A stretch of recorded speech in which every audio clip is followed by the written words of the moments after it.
Dneska bez rantu na ČT. A tohle to mě prostě upřímně, naprosto upřímně sere. A samozřejmě je to mrzí, protože já jsem volič Spolu. Jsem naprosto přirozený volič jakýkoliv prozápadní strany, která alespoň trošku načechla pravicí.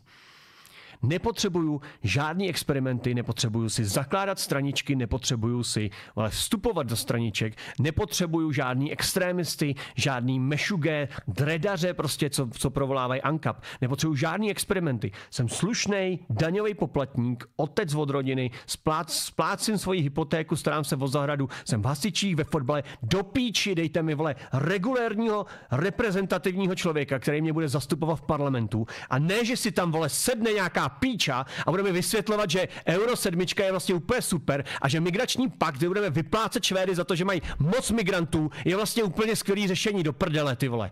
Tohle je to, co potřebuju. Nic víc, kurva, nechci. Nic víc, kurva, nechci. Nepotřebuji hajlovat, nepotřebuji komouše, nepotřebuji žádný radikály, ty vole. Potřebuju relevantní politický zastoupení v zastupitelské demokracii. Spolu nedodává, Piráti nedodávají, STAN nedodává. Dodávají alternativy. Kurva. Píči. A to jdu ještě v 8 let do novinek.